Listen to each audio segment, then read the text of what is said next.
Right. What is up, everybody? We are back. It's a new, fresh week. It is Monday. Hope everybody's good. We had a crazy weekend this weekend, man. Crazy weekend as far as the government, not me. I sat on my couch uh, and relaxed. But Elon has been busy with Doge. So if you have not been keeping up on this, I went through and asked Grok to pull up some stuff for me. And again, obviously, guys, I understand this is Twitter. So we don't know a lot of this, but we have seen a lot of receipts and a lot of crazy spending and a lot of confirmations of that crazy spending. And so I wanted to break a couple of things down and then just go through how it works so that you guys understand basically the percentage level of fraud that is happening with our tax dollars. Okay. And again, no matter what side of the coin you're on this one, you should care about this because if we're paying an exuberant amount of our money into tax and they're wasting 50, 60, 70, 80% of that money and we can consolidate all that money, well, yes, that's how we get rid of things like income taxes that they're promising. That's how you get more money back into our pockets is you have to have somebody who's not getting a kickback in office to get it back for us. And that is exactly what I believe Elon and Trump are trying to do. Okay, so what I did was I asked Grok, what has Elon found as the biggest overspends with our tax dollars since Doge began about 2 weeks ago? Obviously, there was the big thing about condoms, if you haven't seen that. So basically, the government was sending significant sums overseas, including around $50 million in tax dollars being allocated for condoms in another country. Uh, Now, I'm assuming if you're buying $50 million in condoms, you're probably buying lifestyle, right? Because that's how you're going to get the most bang for your buck, right? Uh, I don't know how many condoms that is, but I have a feeling it would be enough to cover every PP in India. That's for sure. That's a lot of money on condoms. Okay, so and again, I don't remember exactly what country it was going to. Doesn't matter. It was our tax money going to cover the foreign PPs. Okay, we don't need to cover the foreign PPs. We got bigger problems here with our own PPs. So let's just focus on ourselves, right? Um, Claiming that professional foreign fraud rings are siphoning between 100 and 200 billion dollars of taxpayer annually. According to an ex post, there's also mention of payment approval officers, the Treasury never denying payments. This one was crazy to me. So remember, guys, anytime that money flows through in a business as large as the U.S. government, because that's what it is, there's people who have to approve every time money comes in or out of the accounts, right? Like there's gatekeepers. I have one. And my company is obviously vastly smaller than the US government. So if I have one, I can't imagine how many they have. And we don't approve things all the time. According to this, they have never denied payments, even to known fraudulent or terrorist groups. So how does that happen? So you might be thinking, well, that's impossible. No one would ever let that happen. Well, you would if you were getting a piece, right? Let's say you're a government employee, you're making 80 grand a year at the Treasury Department. Your job is to either approve or deny payments. And some guy comes up and he says, hey, man, I'm going to send these things through your system. You put them through, I'll give you 1% for everything that I send through. Right? Now, that might not sound like a lot, but 1% of $200 billion, you're set for life. Okay. If you can't do quick math, it's very simple. That's $1 billion, right? And that's at 1%. So even if they gave them a 0.5%, this person would be financially fit for the rest of their life, not very long into it, right? And again, there's deals like this that happen all the time, which brings me to my big thing, right? Which is there was a post that was made recently where they were going through the funding and all this other stuff. And basically, they found there was a claim that the Air Force was spending around $1,280 per paper cup for their coffee. Right, there was another thing about Starbucks cinnamon K cups that was a whole bunch of money being spent on, but let's be honest, those are delicious. So I'm going to leave that one alone. The paper cup for $1,280. You say, no, there's no way that's true. Here's the thing, guys, and I hate to tell you this, but this is how this shit works. Okay, you're wondering how politicians can go into office worth no money, like I don't know, Barack Obama when he went into office. If you don't know that, go ahead and Google how much money Barack was worth when he went into office, and then go look how much he's worth now. And remember, he was president for 8 years. Okay, these are the ways that politicians get generationally wealthy, is because They start out probably good people, probably like you and me, probably with great intentions. Maybe not, but I like to, live in a world where I believe that they probably had a general want to help the American people when they got into office. And then what happens is you have lobbyists and you have super PACs and you have all these things that have tons of money behind them, right? And they have agendas because their job is to make more money and more and more and more money and get more and more and more power. That is their job. That's just how it works. Okay. And so let's say there's a government contract for paper cups. Okay. And it's for, well, we got to spend $100 million on supplies this year in the Air Force, right? Okay. Well, we're going to spend $1 million on cups.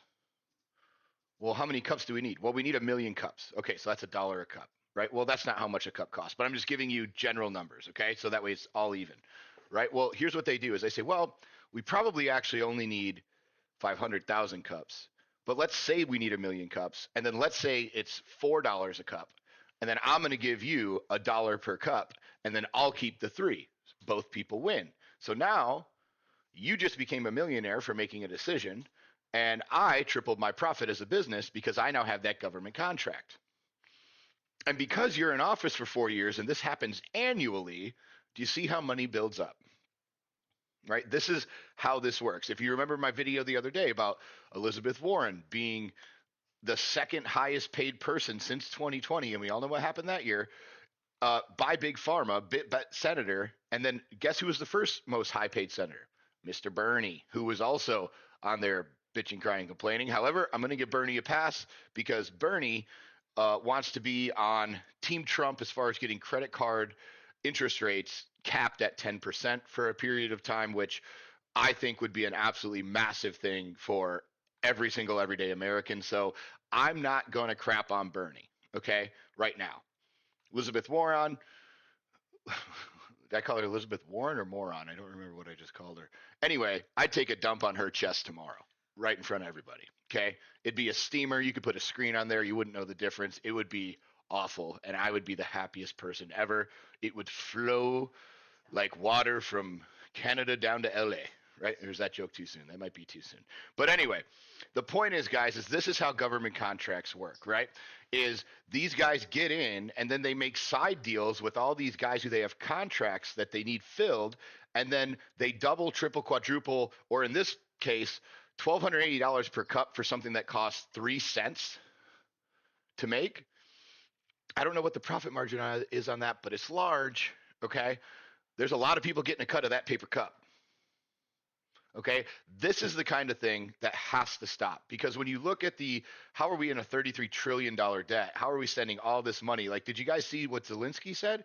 Zelensky just said we promised them $177 billion and they've only figured out where like 77 or 100 of it is. Well, where'd the rest go? Oh, it's gone. Oh, it's allocated. It's in pockets. Okay, it got lost along the way. And these are the type of spending things that should not be allowed to happen. This is obvious theft, but it's way worse than that. It's way worse than fraud. It's way worse than theft. In my opinion, it's absolutely treason to enslave Americans on taxes. Because what you have to remember, guys, is you don't just pay income tax. You don't just pay sales tax. You don't just pay property tax. You pay taxes 10 times on every dollar you make. So even if it's 1%, which they're all higher than, okay, that's 10% of your money right there. Now imagine where it actually is. We probably pay closer to 60, 70, 80% of every dollar, and more if you're a high income earner, right? More on every dollar that comes in before you get to touch any of it. Well, imagine if we had half of that money back. Just half. Imagine if we had half of that money back in our pockets right now. How much better off would you be? How much more stuff could you afford? How much better of a lifestyle would you have? How much better of a house would you have? How much better of a car would you have? How much more savings would you have? How many more investments would you have? How much wealthier would you be? Because the number one thing that we pay money to is the government in forms of tax. You pay at the pump.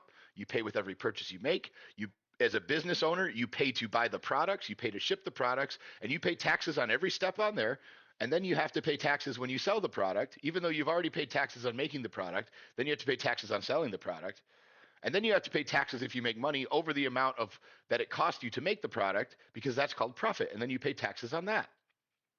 And again, and then you use that profit to pay for your house, which gets taxed, to pay for your groceries, which get taxed, to pay for everything, which gets taxed. And remember, we overthrew England and threw all their tea off a fucking boat back in the good old days for a 3% tax on a breakfast drink. Think about the perspective there. We said, nope, that is outrageous. We are not going to tolerate this, and we will go to war over tea, right? Because we are not going to be enslaved by taxes. And you look up today, and we're paying, well, let's say if that was 3%, what, 20 times that? 20 times that in taxes, and we don't care? We're just good little shills sitting in our, right? We're good little NPCs peddling our wheels and paying our money to the big machine so that the rich get richer. That's what we're doing. When they talk about the rich paying their fair share, guys, nobody's talking about the business owners. No. They're talking about the business owners because they want us to hate each other. They want us to hate the middle income and the upper income class and the lower income class. They all want us to hate each other and fight. But the truth is, the people at the actual top are these scumbags. These are the people who are getting generationally wealthy to sit in a room and argue about if pronouns should be a thing, or put together a 1,500-page bill that has foreign spending where we're spending $50 million on condoms for Gaza so that they can fuck in the rubble and not have unprotected sex. This is the kind of shit. And I'm telling you guys this because it's the truth. And there's nobody, I don't care what side you're on, there's nobody who agrees with this. And this should be the most important, the most talked about thing every single day on every single outlet, period, because it needs to stop. And at some point, if it doesn't, and thank God this is happening, and we'll see what comes out of it, but at some point, here's the problem, is if they unmask this and then nothing changes, well, then we're going to have a choice to make. Then we're going to have a choice that says, do we just stop paying? Do we just, as a collective, come together and say, no, we're done getting ripped off. We've seen what you're doing. You're stealing our money. You can't arrest 330 million people. Here's 2 Steve Austins, and have a nice day. That's an option. Thank you guys for watching. Grab a comment. I don't care even if you say, I love fluffy kittens. Say it. It helps the algorithm. If you want to talk crap about me, excellent, awesome. Also helps the algorithm, right? The more you hate, the more it helps me. So the more you love, the more it helps me. The more likes, the more subs, the more it helps me. Love you guys. Thank you so much for watching. Have an awesome rest of your Monday. Let's go.